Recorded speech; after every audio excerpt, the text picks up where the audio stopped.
Good morning, YouTube. It's me, Stefan. I'm still in my pajamas. Let me tell you something. On Pacific Standard Time, it is 7 a.m. And what do you do in the morning? You grab your coffee. We're going to have a conversation. Trending topics. We're live. You're with me. It feels good, right? Check this out. It's coffee talk with the Tika. Nothing rhymes with that but chicken tikka. We name drop here with Stefan and all his friends.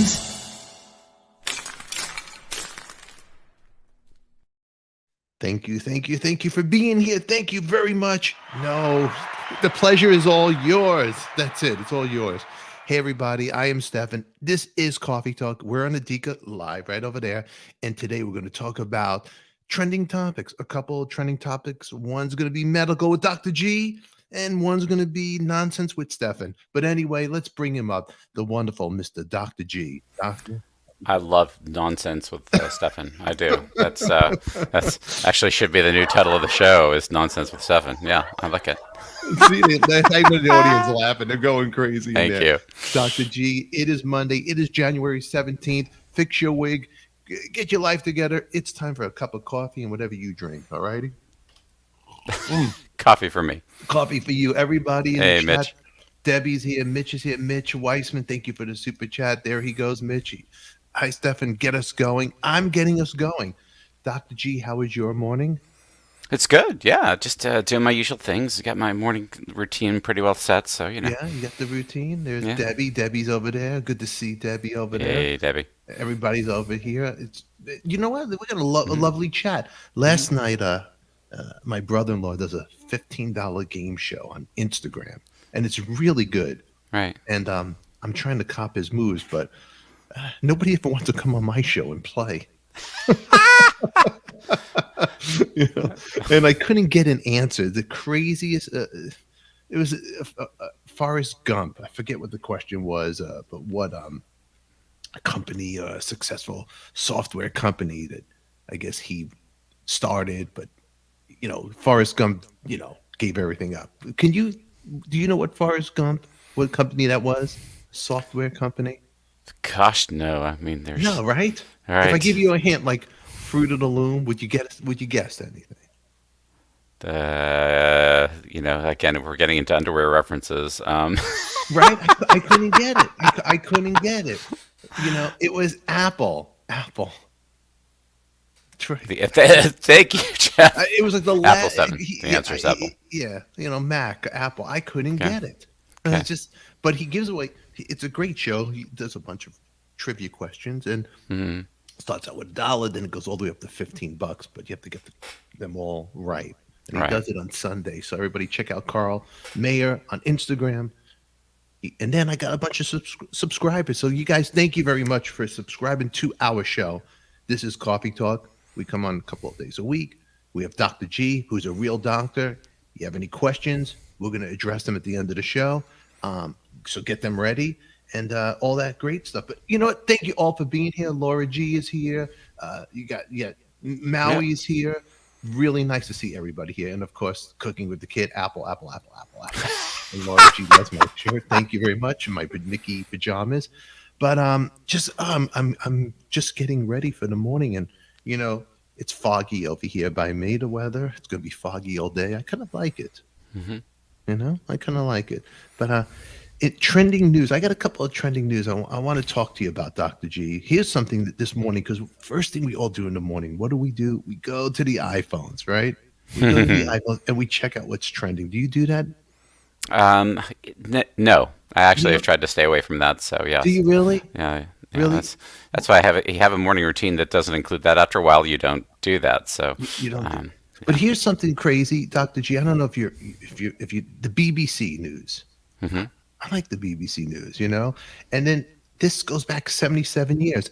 Anne Frank, betrayal suspect, identified after 77 years. Is that crazy? I did not know that. See, After 77 these are the kinds of things I miss. Yeah, I thought it was interesting. A new investigation has identified a suspect who may have betrayed Anne Frank and her family by the Nazis. The Right. Jewish Diaries died in everybody knows, in a Nazi concentration camp in 1945. She was 15, and after 2 years in hiding, her diary, published after her death, is the most famous first-hand account of Jewish life during the war, which we all read in school. A team, including an ex-FBI agent, said Arnold van den Berg, a Jewish figure in Amsterdam, probably gave up the Franks to save his own family. The team, made up of historians and other experts, Dr. G, like you, experts. They spent 6 years on using modern and just investigative techniques to crack the cold case that included using computer algorithms. The computer, they're getting involved too. The algorithms. It's all about the algorithms, Dr. G. The search for connections between many different people, something that would have taken humans thousands of hours, Dr. G. Thousands. Settle down, Dr. G. Van den Berg had been a member of Amsterdam's Jewish Council, a body forced to implement Nazi policy in Jewish areas. It was disbanded in 1943, and its members were dispatched to the concentration camp. Okay? But the team found that Van den Berg was not sent to the camp. That's right. Was instead living in Amsterdam as normal at the time. Just he was the only one that didn't go. There was also suggestion that a member of the Jewish Council had been feeding the Nazis information. So when Van den Berg lost all his series of protections, exempting him from going to the camps, he had to provide something valuable to the Nazis, and had to connect with them to protect his family, his wife. So what did he do? Gave up the Franks.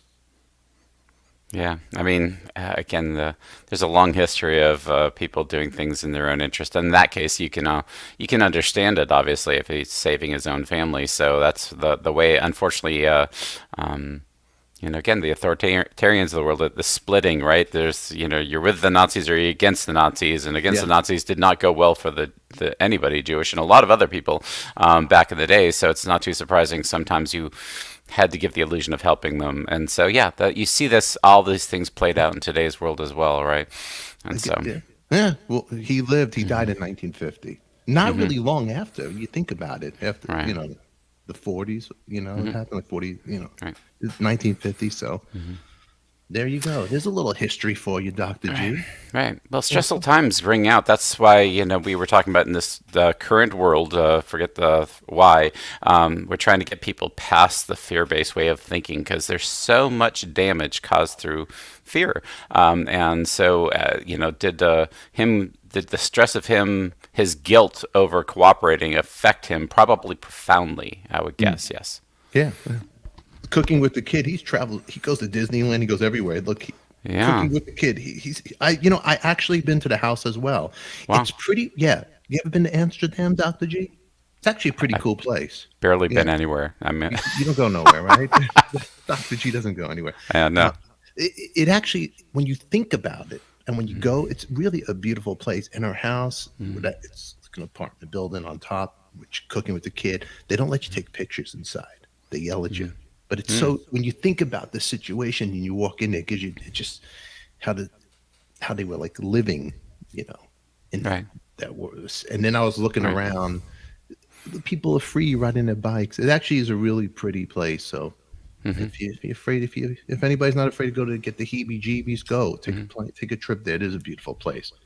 They got the weed, they got the hookers in the window. It's crazy. You're not allowed to take pictures at the red light of the hookers in the window. Oh, really? No.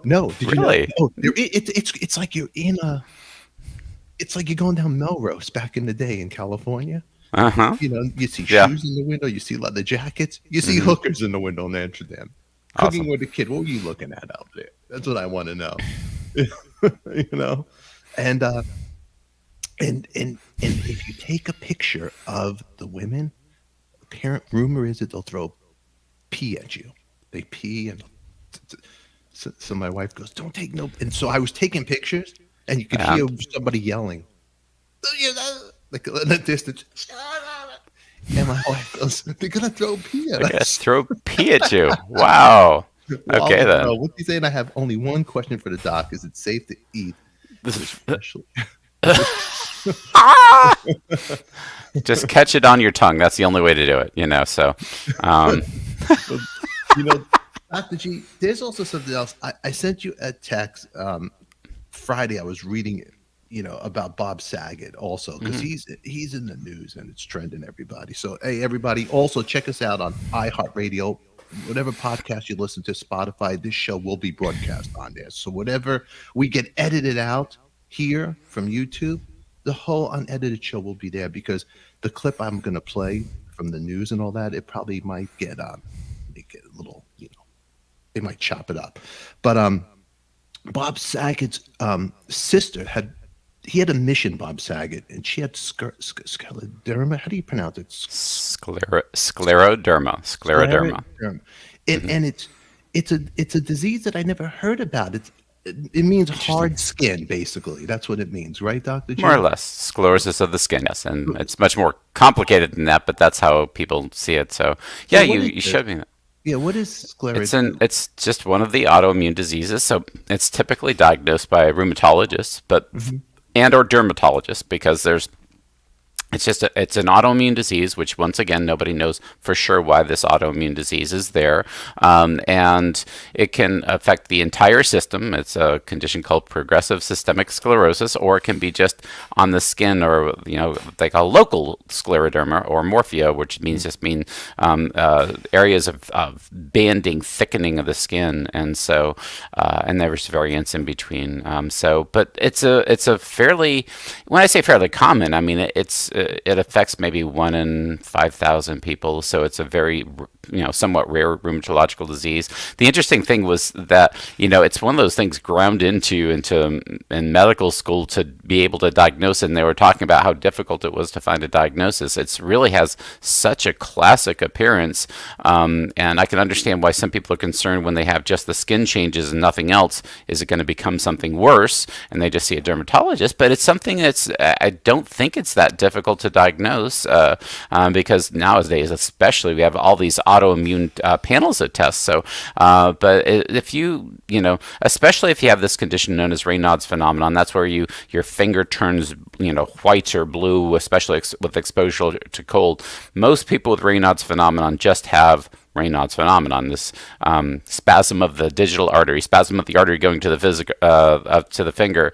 But that's one of the key indicators that you might have more of an issue, and should have your system worked up in autoimmune panels. I do see so many people who have had inadequate testing. That's why so many people come to see me just for standard internal medicine testing, let alone integrative medicine, because the idea of the doctor is to think anything possible that could cause whatever the symptoms are, and then cast a wide array of tests, and it's not that difficult to do. It's just today's world, for some reason, the doctors don't order many tests. I don't understand how boring it would be to be a doctor and not order a lot of tests. That's the fun part. Because it seems he did an interview for CBS. His friend was a doctor, like I have you, and he ended up doing an interview right before he died. It was around December 6th or something. Right.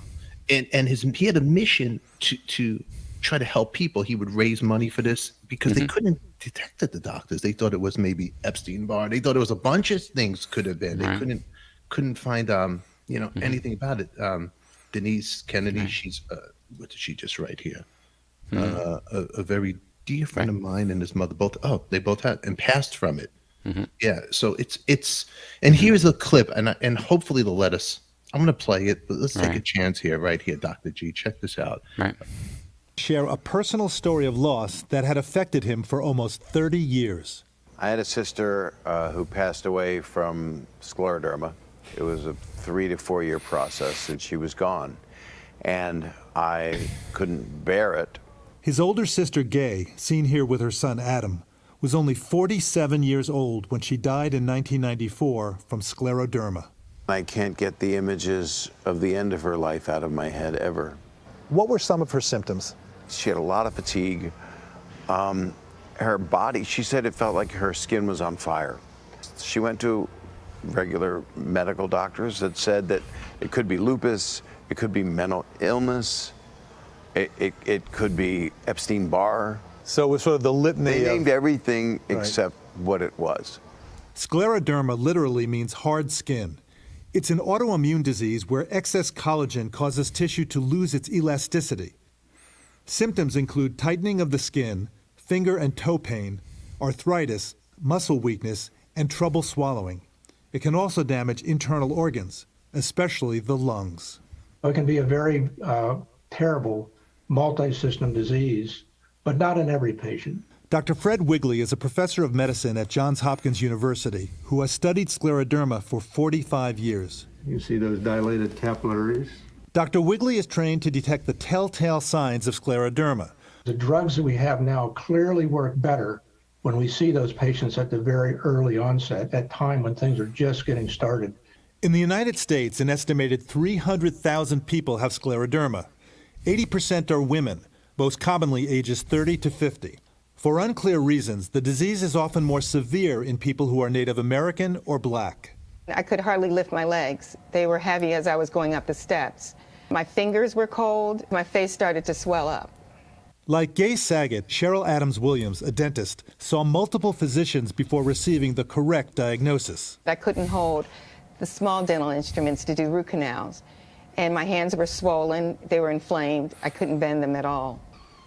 After she started taking medication to suppress her immune system, her symptoms completely resolved. This is your sister? Yeah. She has an angelic look about her. I mean, there's something very sweet. But when Gay Saget was diagnosed, much less was known about the disease and how to treat it. We were all in the room when she let out her last breath. And it I don't know how to explain it, but it felt like, I mean, I'm gonna go all woo-woo here, but it felt like the soul going past us. Literally felt it. I felt my hair kind of move. You know, and being an actor, that's a very important thing if your hair gets out of place. So even at this very serious moment, humor comes in. Humor is the only way my family survived. It is so healthy to laugh. And I'm out there doing it, and I know it's healing for people. We've already just now raised about $600,000 for the... Through laughter and star power, Bob Saget raised more than $26 million for the Scleroderma Research Foundation. John Stamos, of course. George Lopez has always been there. Dave Chappelle, John Mayer. We're just asking you to give to the Scleroderma Research Foundation. Robin Williams did the event 7 times. He just, anytime I asked him, he said, okay, Chief, whatever you need. I can't watch what happened to my sister happen to more people if I can do anything. And raising awareness is one of the things that gets you there. And for me, it's an homage to her and somehow telling her that her life had a real purpose. Her spirit clearly is here. It's in you, whether she's physically here or not. Let me be so bold as to say, I think your sister would be really proud of her kid brother. Thanks for saying that. I have a lot to live up to. I feel like to really do her justice is to really make huge strides in the next decade or two and to really help these sweet, innocent victims with this disease. My sister should not be dead.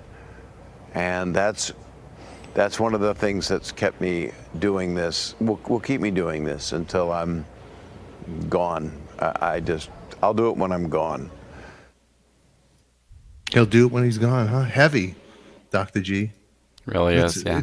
It's crazy because these videos that he has been doing and getting awareness of it, it still lives on. That's why I wanted to talk about it, because everybody's talking about the passing of Bob Saget and all this stuff. But I thought it'd be a great topic to talk about his sister. And I didn't know what this was, and actually did bring awareness to me. And it sounds very painful. And sister didn't survive, huh? But through tests now it can be detected. Well, I guess, again, it's one of those things with today's blood works and things, you can find this if you have any suspicion at all. And so there are classic autoimmune tests for checking on this. And so it's about looking for inflammation markers, looking for autoimmunity if you at least think about it. And so it's interesting. Epstein-Barr virus is one of the ones viruses thought to be maybe a trigger for this autoimmune disease. So, and lupus is a common autoimmune disease that can be confused with scleroderma until you figure this out. Many of these diseases actually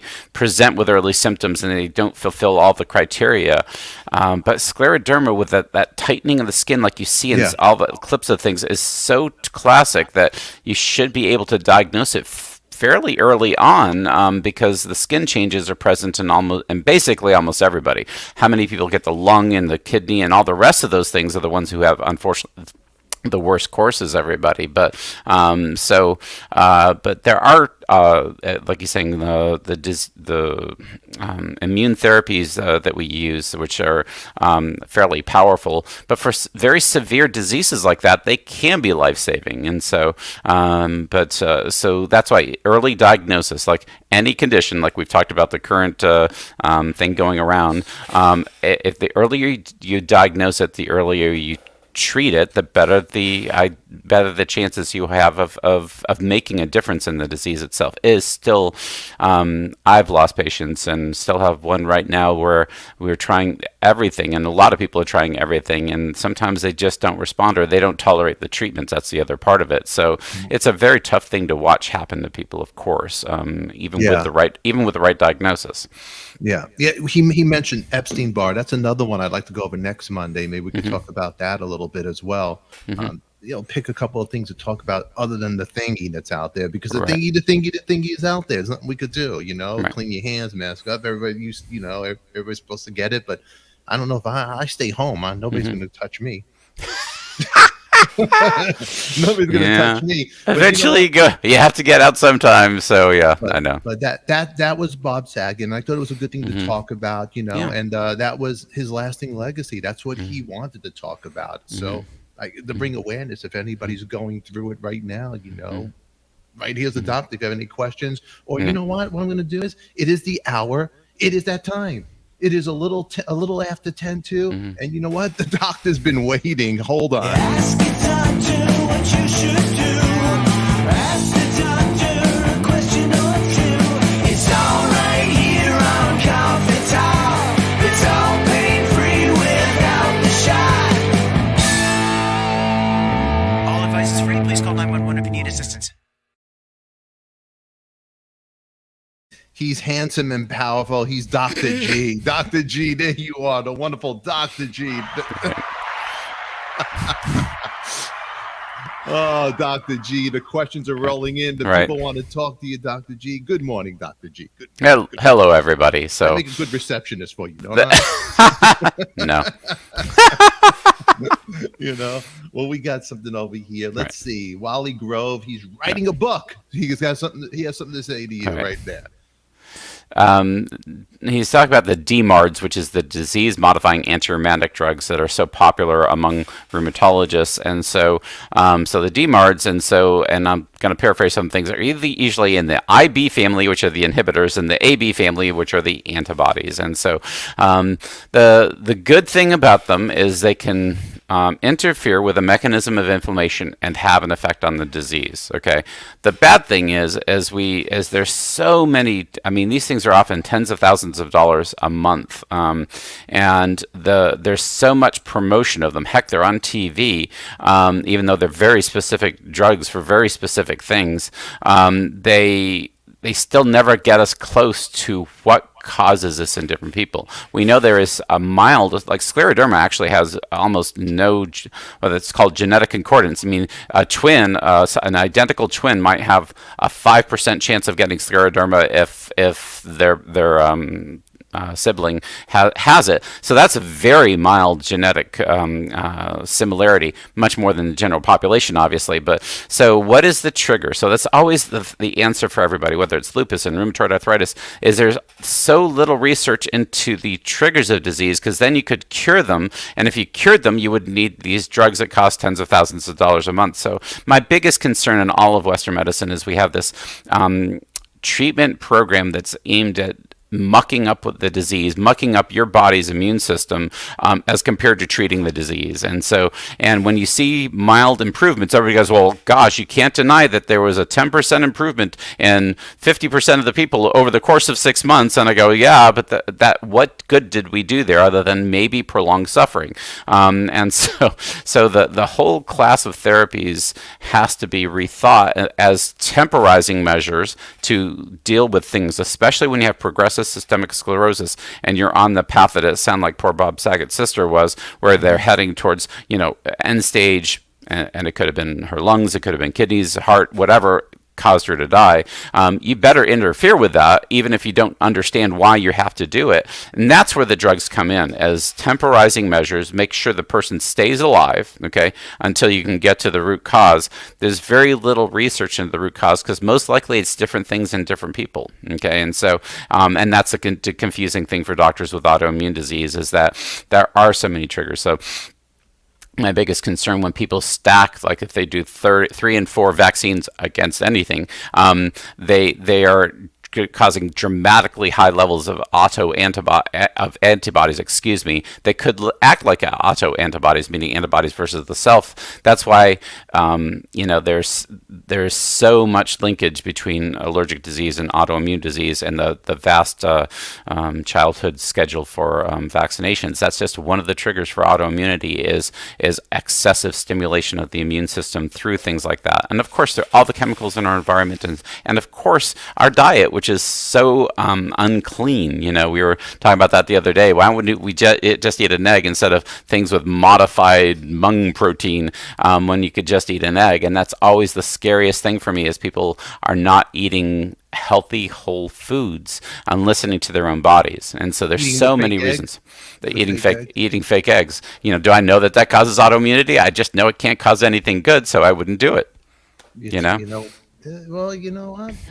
Yeah, we got Debbie. 50 years ago, my grandmother had ALS, but no one could diagnose it until she went to the Mayo Clinic over there. ALS is Lou Gehrig's disease, or amyotrophic lateral sclerosis, whatever. And so much different disease, everybody. And again, the theory is it's triggered by some infectious disease, and it's a progressive deterioration of the we'll say the central nervous system.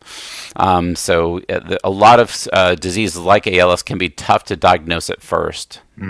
Yeah, we're getting a lot of different diseases now coming in there that it takes a tough time to see.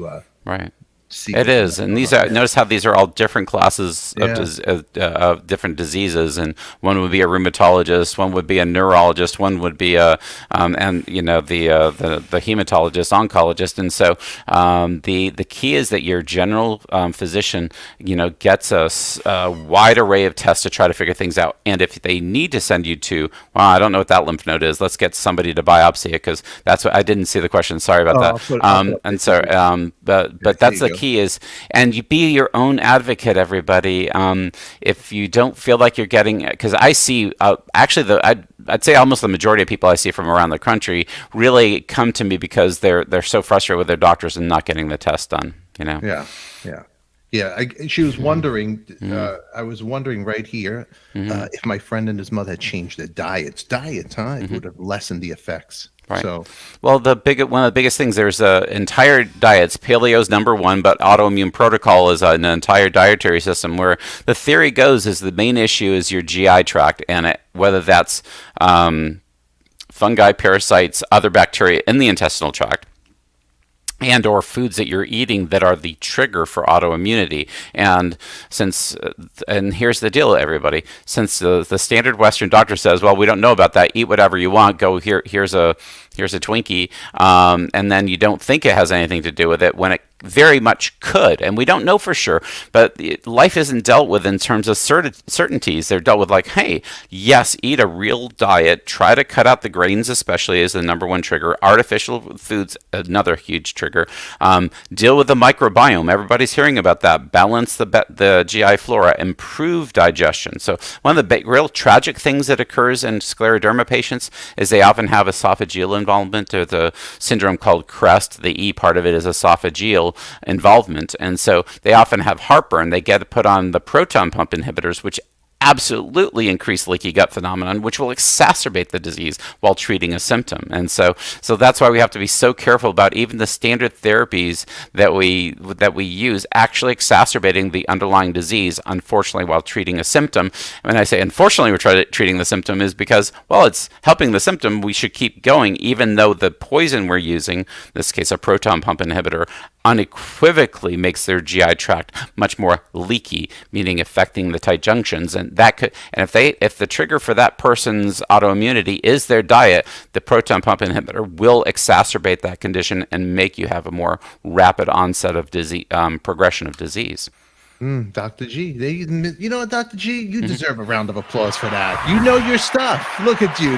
Dr. G, you can catch him 9 a.m. on Instagram. That's right. Today, what are you going to talk about, Dr. G, on Instagram? Well, we're talking about changes in middle path medicine, things we're doing, how the practice is working, Chantal, our physician assistant, and how things are going to move forward in the coming year. That's what all right, Dr. G. Hey, by the way, the weather. You know what? Laura G just popped this up before we get out of here. There was an eruption. You know about what's going on in the ocean 30 miles away? I did look at that because that was, well, I say quite interesting. Not but yes. And so that's the way nature works. There's some really cool videos out there of this eruption, by the way. And so, of course, did you check it out? Yeah. Oh, yeah. Yeah, I said that. Well, I follow a nature website, so when I say I'll do some like Instagram where I'm looking at beautiful things, including nature, of course, this was a big thing in nature, and so and then when I saw that, it's like, okay, I got to look at some of these videos, and nature is powerful, devastating, and I'm concerned for anybody that was involved in the tsunamis that were affected Western, actually all the way up to you guys were on alert for tsunamis, by the way.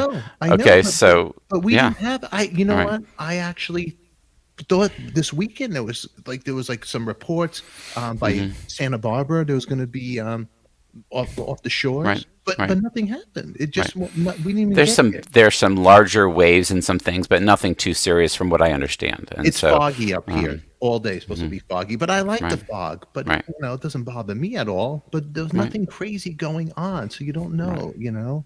But who knows? Right. Because I would like to get a real life alert, because then we get the hell out of Dodge. Leave, go. You're just supposed to stay away from the beach, which of course you're not going anywhere, so you probably stayed away from the beach. No, of course, I'm not going nowhere. You ain't going nowhere, so it's not going to affect my surf schedule. Not only are you a doctor, you're like a weather report guy too. We got a 2-in-1 over here for the show. This is great, right here. That eruption will be will be a global climate change, is short term. Look, see that? Right. But Laura G said it hit our area. There you go. Right. See that? Debbie, I'm staying home. Gonna look at myself in the mirror all day. That's right. Laura, we hope you're okay and safe. What you need to do, Laura, is stay home and keep the bell reminded, and make sure you subscribe to Coffee Talk with ADIKA Live, and also Artists on Record, everybody. I need you to subscribe. Music and all that great stuff. Subscribe, okay? Right. And who just popped up over here? Oh, good morning, wife. Anyway, so wow. Miranda and I just celebrated our 12-year anniversary yesterday, so that was a good thing too. G, really? Dr. G, this is beautiful. Tell her how much you love her. Go ahead, Dr. G. Oh, Miranda knows I love her, but I love you, honey. That's very good over here. Right over here, Wally Grove. Yeah. Primary progressive MS is, there's different types of multiple sclerosis, everybody, another autoimmune disease affecting the neurological symptom, often affect the eyes first, etc. But if it's primary progressive, then it continues on in these.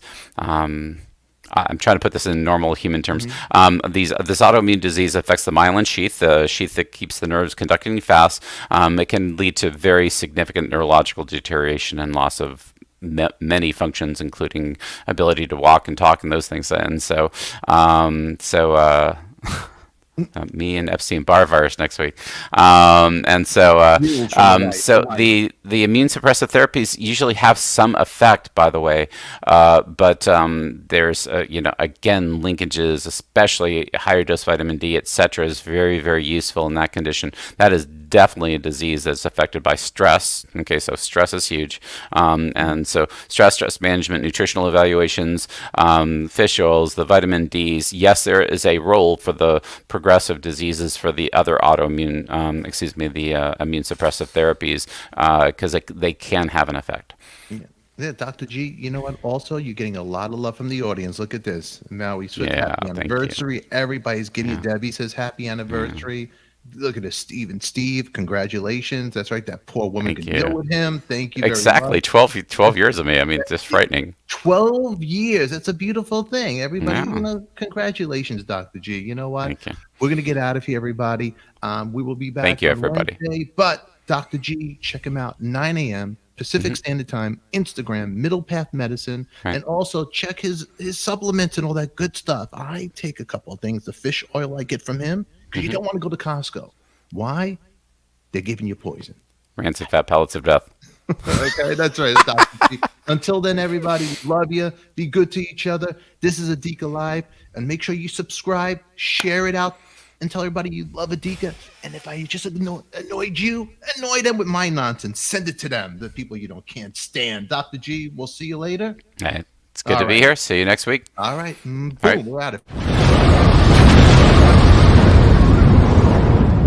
It's coffee talk with ADIKA. Nothing rhymes with that but chicken tikka. We name drop here. With Stefan and all his friends.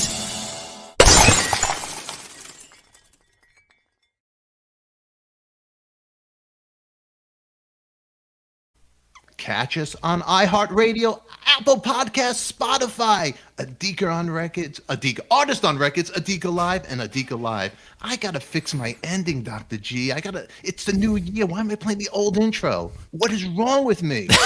What is wrong with me? For the love It's of a God. good intro and extra, or whatever you call it. Too long. It's too long. Is All it right, too long? everybody. Okay. It's too long. We love you all.